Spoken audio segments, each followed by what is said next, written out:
The other day, I was watching this guy at a high-end gym, the kind of man who looks like the physical embodiment of having it all. He was mid-set on a heavy lift, focused, intense, radiating a sort of unshakable self-sufficiency. But then his smartwatch pinged. He glanced at it, and for a split second, I saw his entire posture deflate. It wasn't a physical injury. It was a short three-word text from his partner that hadn't even loaded fully. In that moment, the alpha facade didn't just crack. It vanished. He spent the next 20 minutes pacing the locker room, staring at his phone with a look of genuine existential terror. It was the look of a man who had suddenly realized he was standing on a trap door, and the person he loved most had their hand on the lever. We often hear about commitment phobia, as if men are these elusive predators dodging the trap of marriage. But if you look at the recent research, a much more uncomfortable reality emerges. For the vast majority of men in our atomized modern world, the stable relationship isn't a cage, it's a life support system. He's what I call the fragile provider. Externally, he's built for the Stone Age hunt, but internally, he's stranded on a psychological island. Because we've dismantled the tribal bonds, the hunter gangs that used to provide men with emotional and social backup, the modern man has redirected every single ounce of his capital into one single volatile asset: his romantic partner. It's a high-stakes gamble where he's accidentally externalized his entire survival strategy. He's not staying because he's finally domesticated. He's staying because, without that one connection, he has no social floor to catch him. He has become the victim of a biological mismatch, seeking a Stone Age safety net in a world that has already moved on. The question is, what happens when that soul anchor finally cuts loose? That image you just painted of the guy in the gym, I mean, that's it. That's the perfect summation of what we're diving into. It was chilling to see. The mask just fell. Right. It just strips away that whole stereotype of the emotionally detached man, and it exposes this profound structural vulnerability, that look of existential terror, as you put it. That's not just about a fight. That's the fear of total system collapse. Exactly. So I think for this deep dive, we're not going to frame this as some sort of personal failure of intimacy, but as a crisis. A crisis caused by, well, the intersection of evolutionary psychology, rapid modern sociology, and let's be honest, the predatory dynamics of the digital world. Okay, so where do we start to unpack that? It feels like a huge topic. We have to start with the big ideas. The first is understanding this evolutionary mismatch, the fact that our brains are, still wired for the Stone Age. Yeah. Then there's the structural burden of our atomized society. And finally, the really surprising cognitive science that explains the ideological responses to this deep, deep precarity. All right, let's get into it. The structural shift. You mentioned our brains are wired for the past, so let's talk about what's been lost. The collapse of the homosocial matrix. Yes. So we really have to look back at the ancestral condition, because the argument is that our psyche is literally engineered for Pleistocene social dynamics. Yeah. For men, survival was often, completely dependent on what's called homosocial bonding. The hunter gang. The band of brothers. The band of brothers, exactly.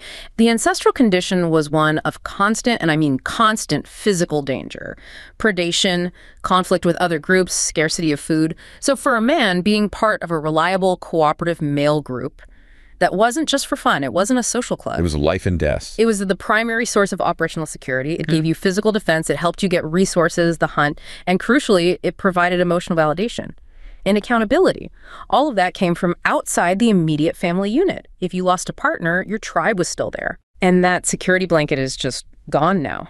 You fast forward to today, the modern urban condition, and sociologists define it by social atomization. I mean, we live right on top of millions of people, but those traditional male bonding networks, they've been systematically dismantled. We've replaced utility with proximity. And this brings us right back to the case study of the architect, Elias. Here's a guy who is, by all measures, a success. High-achieving professional, lives in a sleek skyscraper, but he is profoundly, profoundly isolated. So his whole world is his partner. His entire emotional world, his domestic life, his sense of who he is, it's all anchored to his partner, Sarah. So when she leaves, he experiences something far beyond just grief. It's described as ego dissolution. Ego dissolution, that's such a powerful, almost terrifying term. For you listening, what does that functional fragility actually look like on the ground? It looks like forgetting how to perform basic survival tasks. Elias wasn't just sad.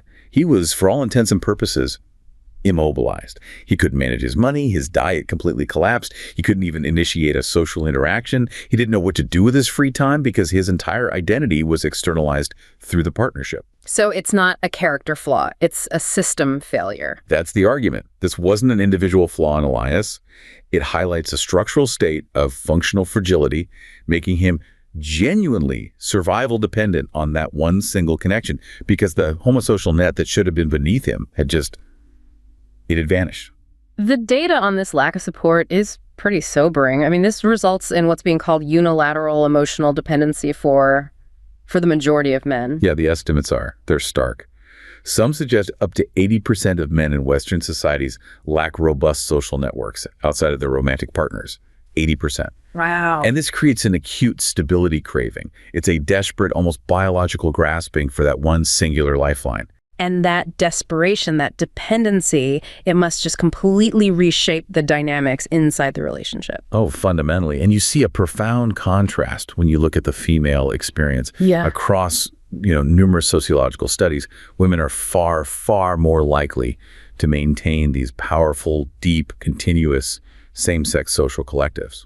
You're talking about those lifelong friend groups, the book clubs, the focused communal activities that are just they're maintained, they're robust. Exactly. These established networks provide what we call emotional risk diversification. If one romantic connection or a family connection is volatile, or if it fails, the woman's social ecosystem absorbs the shock. She has multiple lifelines. Her emotional leverage is spread out. It's distributed. It's diversified across several strong, independent assets. But the man's position, by default then, is one of absolute disadvantage in that dynamic. It is structurally compromised. The modern man is positioned to concentrate all his social capital onto one single partner. If we use that financial analogy from the opening, he's holding a retirement portfolio that consists entirely of one highly volatile cryptocurrency. And if that asset collapses, the financial and psychological net worth goes to zero instantly. And this transforms the relationship from a companionship into a critical survival asset, which, you can imagine the immense pressure that places on both partners. Right. And that pressure, that burden leads us right to this critical concept of man-keeping, the structural burden on women. Yes. So if the man doesn't have that homosocial matrix and he has this desperate stability craving, he inevitably turns to his partner to fill that huge social and emotional vacuum. This isn't just about men being, bad at making friends, is it? No, it's not that simple. It's a structural problem that gets compounded by these really outdated gender expectations. A lot of men, influenced by restrictive ideas of manhood, this constant exhausting pressure to be alpha, they find vulnerability and deep, non-competitive intimacy with other men to be almost impossible. So they can't be real with other men. Not in the same way. So they turn almost exclusively to their female partners or sometimes female friends to fulfill those deep intimacy needs that, ideally should be distributed across a really broad social circle. So women essentially inherit the emotional and social labor that the man's lost tribe used to perform. That is precisely what man-keeping labor describes. It's the invisible, often completely unacknowledged emotional infrastructure maintenance that women take on. They're shoring up the losses in the man's social networks. Can you give some concrete examples of that? Oh, absolutely. Think of it practically. A woman is often the one who notices the man's depression. She's the one who schedules his doctor's appointments. She mediates conflicts with his estranged family members. She's the sole recipient of his intense career stress that ancestrally would have been vented among co-hunters around a fire. So it's not just, listening to him vent about his day. It's being the full-time, unpaid crisis manager and social secretary for a grown adult who's completely isolated. And that's what makes this massive form of gendered emotional work visible. The goal of man-keeping is to reduce the full burden of male isolation on the heterosexual bond itself. If she doesn't perform this labor, the relationship becomes explosively unstable. That stable partner, the fragile provider's sole asset, becomes the ultimate unsung emotional shock absorber. It really clarifies why male loneliness isn't just a personal problem, it's a structural issue. Yeah. And its social cost is disproportionately absorbed by women. It's hard to wrap your head around how terrifying that modern isolation can be, but that takes us right into the biology of it. Let's talk about the hardwiring issue, defining evolutionary mismatch. What is this adaptive lag? Evolutionary mismatch is, I think, the fundamental explanation for why we feel so awkward and ill-adjusted in the 21st century. It refers to the lag that occurs because our environment has changed, exponentially faster than the psychological mechanisms we evolved to process it. So our hardware is out of date. Way out of date. For over 99% of human history, we lived in small, kin-based groups. Our emotional hardware is designed for that specific environment. So you take that ancient hardware and you put it into a modern context, like a hyper-efficient city with unlimited digital stimulation, and you get maladaptive outputs. Right. It's like trying to run an operating system designed for Windows 95 system built for limited memory and slow processors on a modern cloud server with infinite inputs. It sort of works, but the glitches are catastrophic. They're lethal to your emotional stability. That's a perfect analogy. And a really common example relates to how we assess mate value. Ancestrally, you might have encountered, maybe 50 potential mates in your entire lifetime within your small band. Your brain developed mechanisms to accurately assess their value based on tangible, real-world interactions. But now, thanks to technology, those same mechanisms are processing a constant, overwhelming proliferation of attractive individuals that you encounter electronically. This leads to profound distortions in perception, unrealistic expectations, and a perpetual feeling of not good enough, because the brain thinks this vast population is locally and immediately available to you. And that continuous, warped exposure creates immense friction, especially when men try to commit. This brings us to the provider instinct as a strategic vulnerability. We often see the role of provider as, a cultural thing, but it has deep evolutionary roots. Oh, absolutely. We often lean on Robert Shriver's parental investment theory to explain why females are more selective. But the corollary for men, which is often overlooked, is that stable commitment and sharing resources function as a hugely successful, low-cost life maintenance system for the man.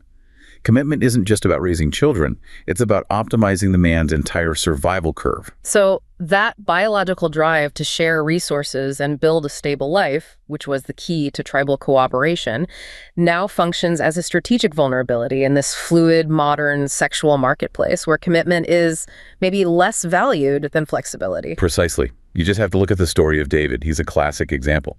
He approached his marriage with the ancestral blueprint of a provider. He poured all his energy, time, resources, financial, emotional, everything into building a shared life. He assumed, based on that ancient wiring, that being the consistent source of stability equated to ironclad security in the relationship. But in the hyper-competitive, flexible, attention-based economy of today, that commitment wasn't seen as a foundation. It was seen as a vulnerability. Something that could be taken for granted or just outgrown. David was playing a long game, a Pleistocene strategy, while his partner was operating under modern rules of high optionality. When resources are abundant and social mobility is high, the fixed high investment of the provider becomes less valuable relative to other forms of capital. His commitment became his greatest weakness. This high utility for men, it sounds incredibly cold, almost suggesting that commitment is purely transactional. But we have to look at the data when we talk about modeling male utility and high ROI. Why is the relationship such a functionally efficient asset for the man? Well, it can sound clinical, but it's important to separate the functional analysis from the emotional reality of love. The benefits of a stable relationship for a man are quantifiable. They extend far beyond just psychological comfort. The stability and predictability provided by a partner dramatically optimize his survival probability. We're talking about statistically significant increases in lifespan, reductions in risky behavior, and massive gains in health monitoring. I think we need to define that health monitoring piece more clearly. We've all seen the cartoons about men ignoring symptoms until it's too late. It's a very real, tangible benefit. A partner often detects and pressures treatment for health issues, a lump, a persistent cough, chronic stress, long before a solitary man would ever bother to see a doctor. This continuous, informal health management significantly delays morbidity and mortality. And beyond that, a partner manages domestic logistics, ensuring healthy meals, keeping bills paid, maintaining a predictable home environment. So if we translate that into an economic model, the partner's labor is essentially subsidizing the man's survival costs. Exactly. Her emotional, reproductive, and domestic labor dramatically reduces his survival utility variance. Think of it like this. When a man lives alone, the variance, the chance of a sudden, catastrophic, early death or failure is high. A partner makes that variance predictable and lower. She optimizes his resources for success and achievement rather than for basic day-to-day survival. So the relationship becomes a high risk-adjusted ROI asset for him. For him, yes, it is functional efficiency. We have to stress this doesn't preclude love, but it does clarify why the relationship is so fundamentally indispensable to the man's functional survival. And this inherent dependency really sets the stage for the modern landscape. You can't have this conversation without talking about the digital marketplace accelerator. I mean, dating apps have become the new public square for mating, but their goals are completely misaligned with the user's goals. Completely. They shifted focus from facilitating successful connections to encouraging match accumulation and maximizing shareholder revenue. The business model depends on keeping users on the hook, cycling through the system. And men are disproportionately impacted by the algorithmic mechanics built into this system. The research talks about algorithmic match throttling and pay-for-advantage models. What does that mean for the average guy on an app? It means the system is literally designed to frustrate the most motivated users. Men are by far the largest group of paid subscribers to these apps. They are paying for access. Yet they report getting an extremely low response rate. They often see their exposure artificially limited unless they buy boosts or premium access.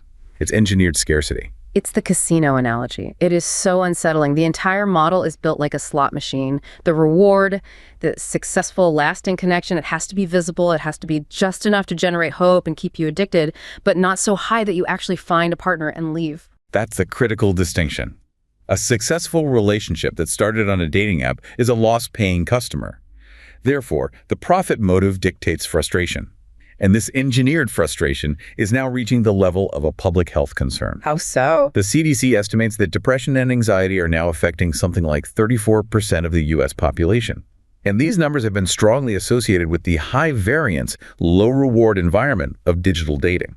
And the tragic loop here is that the symptoms that come from this environment, the anxiety, the social withdrawal, the depression, they further impact your social skills, which makes forming a healthy, functional relationship even more difficult.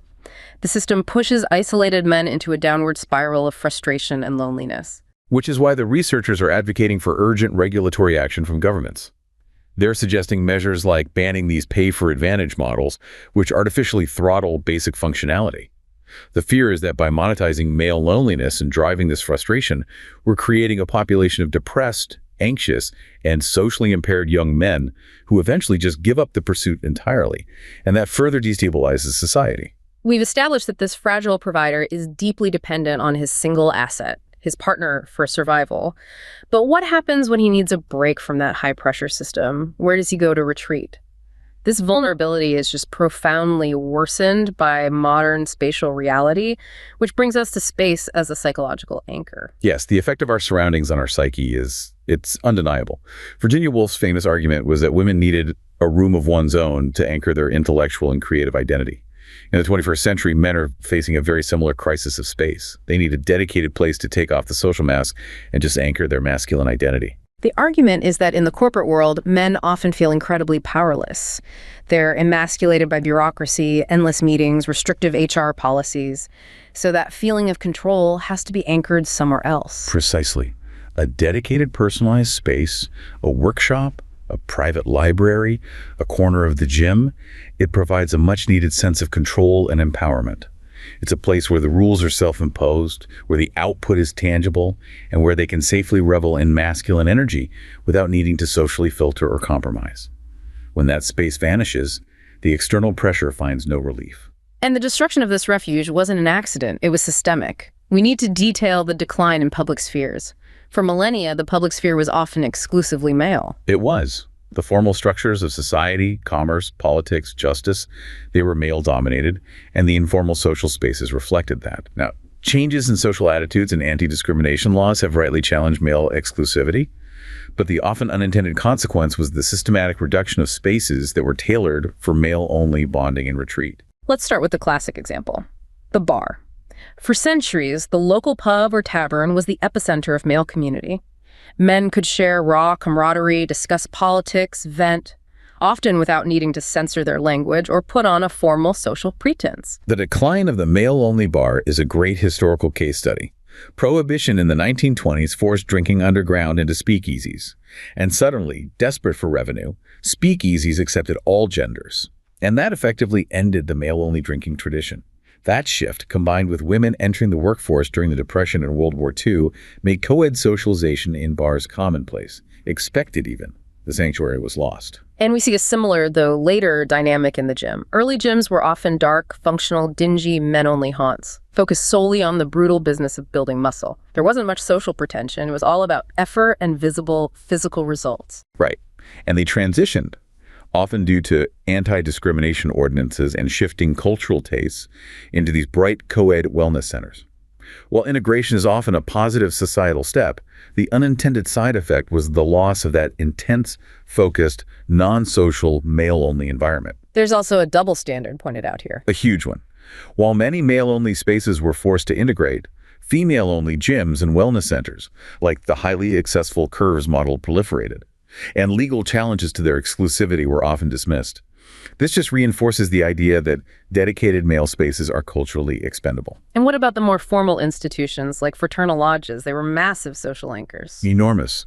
At their peak, institutions like the Freemasons, the Oddfellows, the Elks, they held allegiance from 1 in 4 American men. They provided ritual, status hierarchies, community aid, and deep, non-family male fellowship. Their rapid decline began after 1950. What? Increased demands from corporate work and, critically, from family life.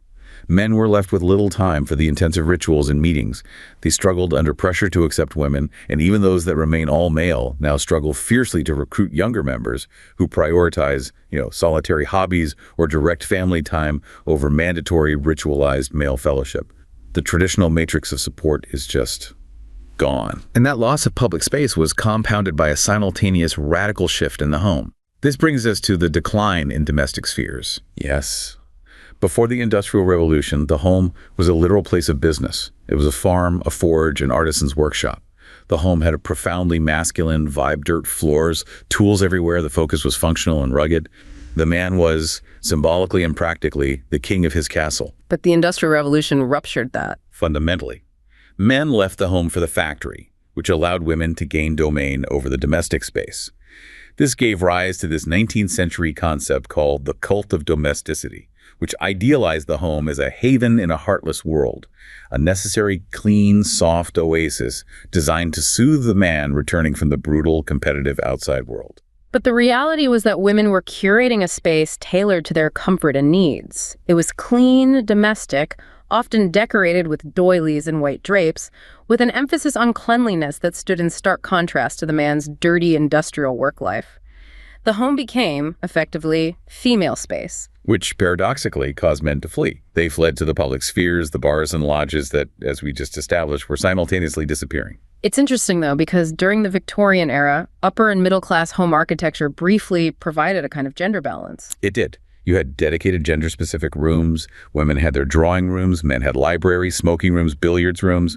The research even mentioned something called growling rooms. A dedicated growling room? You're kidding. So what, a guy would just go in there and growl? It showed an architectural acknowledgement of a male need.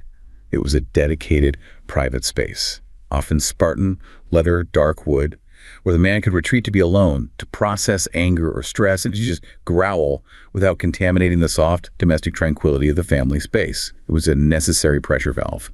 We have completely lost that acknowledgement today. And that architectural balance just ended dramatically with suburbanization after World War II, didn't it? Yes. The new suburban culture emphasized the nuclear family unit. Home designs sacrificed those numerous small, gender-specific Victorian rooms for fewer, larger, open-plan family rooms. Yeah. The goal was togetherness, but the consequence was the functional elimination of dedicated male space. So men were basically relegated to the uninhabitable parts of the house, the garage, the unfinished attic, the damp basement. They had to create a man cave filled with the symbolic trappings of manliness, like old trophies and worn-out furniture, just as a retreat from suffocation. And even these last bastions were eventually compromised, which leads to the phenomenon of the feminized man cave. The garage, the least feminine of all spaces, was domesticated by 3 major factors cited by urban planners, systematically eroding its function as a workshop and a refuge. Okay, what were those factors? First, sheetrocking. Garages were increasingly finished with drywall, covering the rugged, unexposed wood frames and making them look less like a functional workshop and more like just another cleaner room. So it looks nicer, but it's less useful. Exactly. Second, the emergence of the dedicated storage industry. This replaced the rugged, often customizable workbenches and open shelving with sleek, manufactured cabinetry in plastic tubs.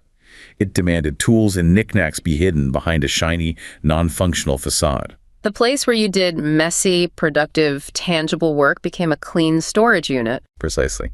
And finally, homeowner association requirements. They forced garage doors to remain closed for aesthetic uniformity, which removed light and air, making an already inhospitable room even less desirable for spending time in. The cumulative effect is profound. The modern man is left with only a solitary, designated chair, the infamous Archie Bunker stereotype, as his last psychological anchor in the home. Given this extreme structural vulnerability, the loss of social support, the high resource dependency, no space to retreat, the modern male condition demands some kind of response. One constructive path forward is what the research calls cultivating psychological sovereignty. This is the counter-strategy to dependence. It's a systematic neutralization of that vulnerability through internal means. It's not about retreating from relationships, but about ensuring one's fundamental well-being is not externalized. And this begins with stoic indifference. This is so often misunderstood as being cold or uncaring. What does stoicism actually mean in this context? It's about the cultivation of equanimity. It means establishing an internal locus of control, so that your personal stability and well-being are not dependent on favorable external outcomes, whether that's a successful career result or the mood of your partner. This principle is vital in the dating market because neediness, the outward manifestation of dependency, acts as a value toxin. And this feeds directly into the abundance mindset, which isn't necessarily about being rich, but it's about behavioral signaling.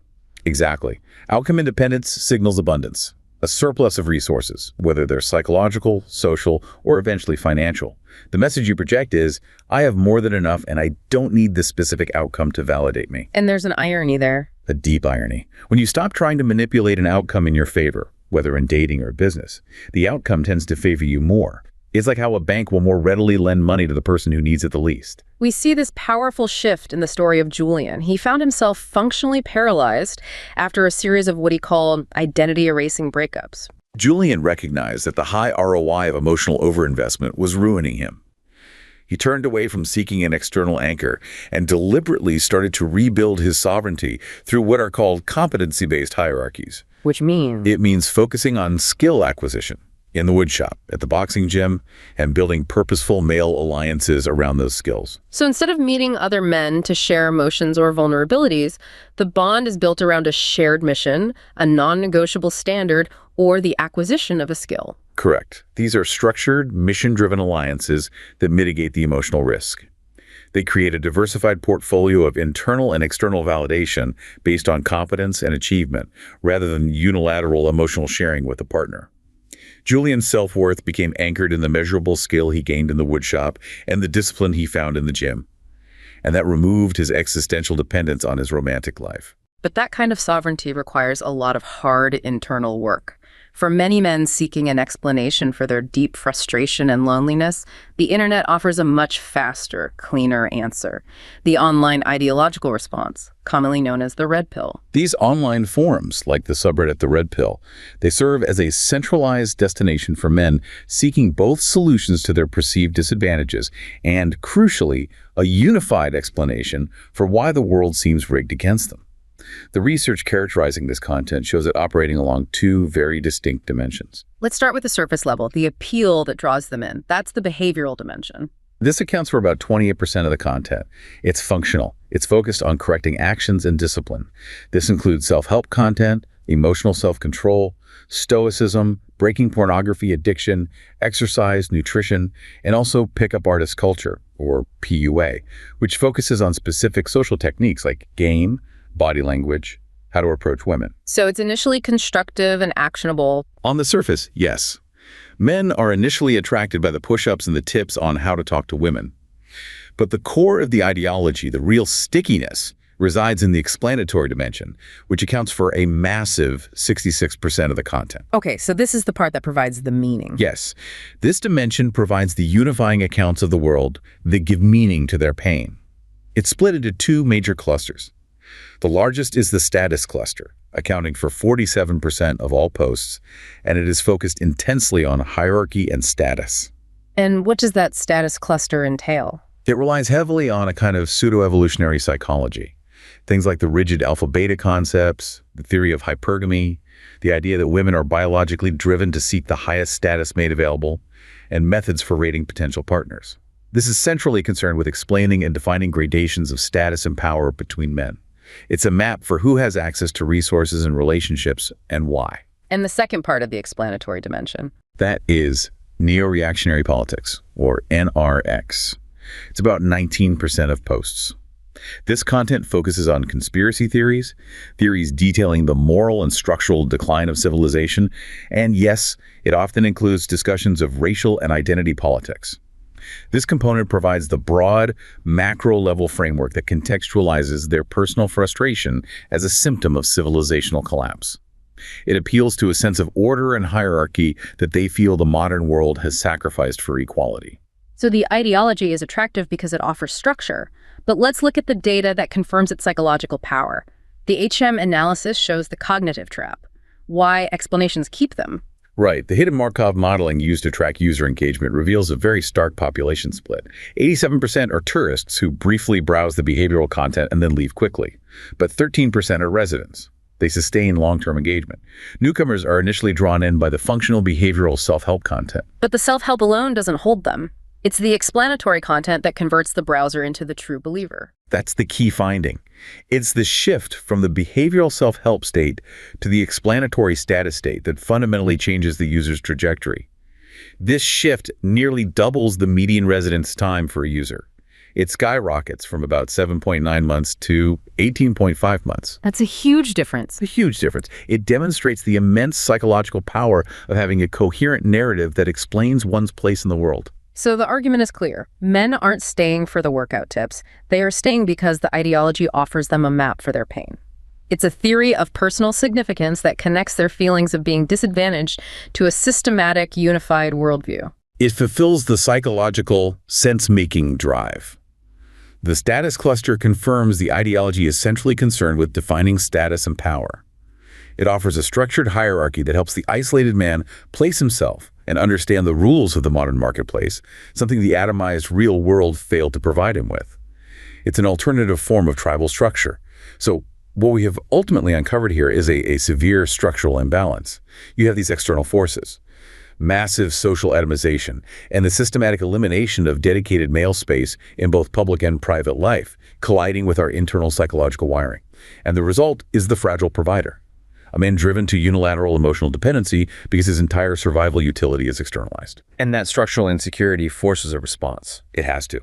And that response is either through the challenging constructive path of self-sovereignty or by adopting these sticky, comprehensive explanatory frameworks found online that promise order and a sense of significance. I think we've moved past the shallow stereotype of commitment phobia to diagnose the real problem. For most men, the stable relationship isn't some domestic trap, but a high risk-adjusted ROI asset. It's a life support system.